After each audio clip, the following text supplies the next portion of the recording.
ವೀರಶೈವ ನ್ಯೂಸ್ಗೆ ಸ್ವಾಗತ. ಇದು ವೀರಶೈವ ಲಿಂಗಾಯತರ ಧ್ವನಿ. ಆತ್ಮೀಯ ಬಂಧುಗಳೇ, ಇದೇ ತಿಂಗಳು 26ನೇ ತಾರೀಕು ನಡೆಯಲಿರುವ 18ನೇ ಲೋಕಸಭೆಯ ಚುನಾವಣೆಯ ಮೊದಲನೇ ಹಂತದಲ್ಲಿ ತುಮಕೂರು ಲೋಕಸಭೆಗೆ ಸ್ಪರ್ಧಿಸಿರುವ ಮಾಜಿ ಸಚಿವ ವಿ ಸೋಮಣ್ಣನವರ ಗೆಲುವಿಗಾಗಿ ತಿಪಟೂರು ವಿಧಾನಸಭಾ ಕ್ಷೇತ್ರದ ವೀರಶೈವ ಲಿಂಗಾಯತ ಸಮಾಜದ ಮುಖಂಡ ಹಾಗೂ ನಿವೃತ್ತ ಪೊಲೀಸ್ ಅಧಿಕಾರಿ ಲೋಕೇಶ್ವರ್ ರವರು ಕ್ಷೇತ್ರದ ಎಲ್ಲ ತಾಲೂಕುಗಳಲ್ಲಿ ಚುನಾವಣಾ ಪ್ರಚಾರವನ್ನು ಅಚ್ಚುಕಟ್ಟಾಗಿ ನಿರ್ವಹಿಸುತ್ತಿದ್ದಾರೆ. ಕರ್ನಾಟಕದ ಖಡಕ್ ಪೊಲೀಸ್ ಅಧಿಕಾರಿಗಳಲ್ಲಿ ಇವರು ಸಹ ಒಬ್ಬರು. ಇವರು ಪೊಲೀಸ್ ಇಲಾಖೆಯಲ್ಲಿದ್ದಾಗ ಸಬ್ ಇನ್ಸ್ಪೆಕ್ಟರ್, ಇನ್ಸ್ಪೆಕ್ಟರ್ ಮತ್ತು ಎಸಿಪಿಯಾಗಿ ಕರ್ತವ್ಯ ನಿರ್ವಹಿಸುವ ವೇಳೆಯಲ್ಲಿ ಸ್ಥಳೀಯ ರೌಡಿಗಳನ್ನು ಮಟ್ಟ ಹಾಕಿ ಹೆಸರುವಾಸಿಯಾದಂತಹ ದಿಟ್ಟ ಅಧಿಕಾರಿ. ಹಾಗೆಯೇ ರಾಜಕೀಯ ಕ್ಷೇತ್ರದಲ್ಲೂ ಸಹ ತಮ್ಮದೇ ಆದ ವರ್ಚಸ್ಸು ಹೊಂದಿರುವ ಸಭ್ಯ ರಾಜಕಾರಣಿಗಳ ಸಾಲಿಗೆ ಸೇರುತ್ತಾರೆ. ಮಾಜಿ ಸಿಎಂ ಯಡಿಯೂರಪ್ಪನವರ ಮಾತಿಗೆ ಬೆಲೆ ಕೊಟ್ಟು ಮತ್ತು ಕೇಂದ್ರದಲ್ಲಿ ಮೋದಿಯ ಆಡಳಿತವನ್ನು ಮೆಚ್ಚಿಕೊಂಡು ಇತ್ತೀಚೆಗೆ ಬಿಜೆಪಿಗೆ ಸೇರಿದ್ದಾರೆ. ಬಿಜೆಪಿಯ ಮುಖಂಡನಾಗಿ ಈ ಚುನಾವಣೆಯಲ್ಲಿ ವಿ ಸೋಮಣ್ಣನವರ ಗೆಲುವು ಖಚಿತ ಎನ್ನುತ್ತಾರೆ. ವರದಿಗಾರ ಮಹೇಶ್ ಮೂರ್ತಿ, ತುಮಕೂರು.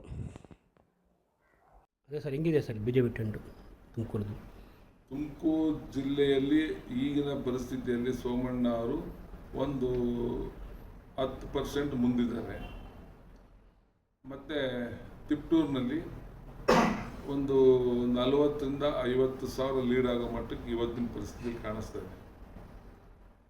ಮತ್ತು ಸೋಮಣ್ಣ ಅವ್ರದ್ದು ವಿಚಾರ ಒಂದು ಕಡೆ ಅಂದರೆ ಹಿಂದೆ ಅವರೆಲ್ಲ ಇಲ್ಲಿ ಡಿಸ್ಟ್ರಿಕ್ಟ್ ಮಿನಿಸ್ಟರ್ಗೆ 3 ಸತಿ ಕೆಲಸ ಮಾಡಿದ್ರು. ಮತ್ತು ಅವರು ಕಾರ್ಯವೈಖರಿ ಬಗ್ಗೆ ಜನಕ್ಕೆ ಸ್ವಲ್ಪ ವಿಶ್ವಾಸನೂ ಇದೆ.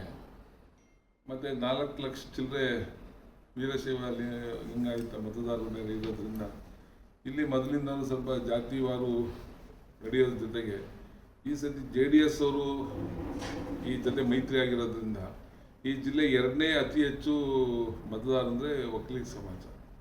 ಅವರಲ್ಲಿ ಎಲ್ಲರೂ JDSಗೆ ಒಲವಿರುವಂಥ ಒಕ್ಕಲಿಗ ಸಮಾಜ ಜಾಸ್ತಿ ನಮ್ಮಲ್ಲಿ. ಹಂಗಾಗಿ ಮತ್ತೆ ಲಾಸ್ಟ್ ಟೈಮು ಮುದ್ದನ್ಮೇಗೌಡರು ಸೀಟ್ ಮಿಸ್ ಆಯಿತು ಅಂತ ದೇವೇಗೌಡರಿಗೆ ಕ್ಯಾನ್ವಸ್ ಮಾಡಲಿಲ್ಲ.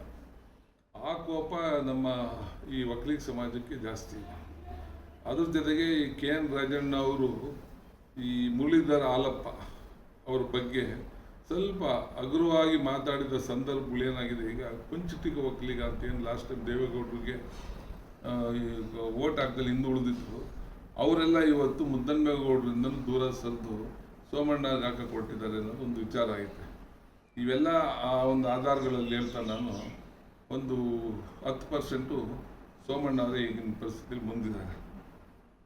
ಮತ್ತು ಮಾಧುಸ್ವಾಮಿಯವರ ಸ್ವಲ್ಪ ಮುನಿಸು ಅದು ಇದು ಎಲ್ಲ ಸ್ವಲ್ಪ ಸಣ್ಣ ಪುಟ್ಟ ತೊಂದರೆ ಅನಿಸಿದ್ರು ಅದು ಇವತ್ತು ಗೌಣವಾಗಿದೆ. ಏನು ಅಷ್ಟೊಂದು ಸೀರಿಯಸ್ ಆಗಿ ಯೋಚನೆ ಮಾಡುವಂಥ ಪರಿಸ್ಥಿತಿಯಲ್ಲಿ ಏನಿಲ್ಲ. ಅದು ಎಲ್ಲವೂ ಜನ ಅದನ್ನು ಒಪ್ಪಿಲ್ಲ. ಒಂದು ದಿಕ್ಕಲ್ಲಿ ರಾಷ್ಟ್ರದ ಭದ್ರತೆ, ರಾಷ್ಟ್ರದ ಹಿತಾಸಕ್ತಿ, ಮೋದಿಯವರ ನಡವಳಿಕೆ ವಿಚಾರಗಳು ಜಾಸ್ತಿ ಒಂದು ಪ್ರಭಾವವನ್ನು ಬೀರಿರೋದಂತೂ ಗ್ಯಾರಂಟಿ. ಈ ಮಧ್ಯದಲ್ಲಿ ಹುಬ್ಳಿ ಧಾರವಾಡದಲ್ಲಿ ಮೊನ್ನೆ ಅಷ್ಟು ನಡೆದಂಥ ನೇಹಾ ಹತ್ಯೆ ಪ್ರಕರಣವೂ ಸಹ ಇವತ್ತು BJP ಪಕ್ಷಕ್ಕೆ ಒಂದು ದೊಡ್ಡ ಗಾಳಿಯನ್ನು ತಂದುಕೊಡೋದ್ರಲ್ಲಿ ಸಹಾಯ ಆಗಿದೆ ಅಂತ ಹೇಳಿದ್ರೆ ತಪ್ಪಾಗಲಾಗತ್ತು.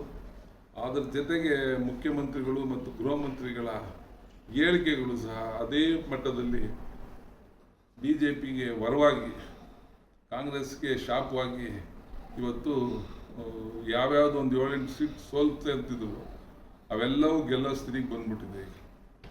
ಈಗ BJP ಅವರು ಹೇಳ್ತಿದ್ದಂತೆ 28 ಕ್ಷೇತ್ರಗಳಲ್ಲೂ ಗೆಲ್ಲೋ ಅವಕಾಶ ಜಾಸ್ತಿ ಆಗಿದೆ. ಅದು ನಾನು ಹೋಲ್ ಸ್ಟೇಟ್ದು ಹೇಳ್ತಾ ತುಮಕೂರದ್ದು ಅಷ್ಟೇ ಖಂಡಿತ ಸೋಮಣ್ಣ ಅವ್ರಿಗೆ ಗೆಲ್ಲೋದು ಗ್ಯಾರಂಟಿ.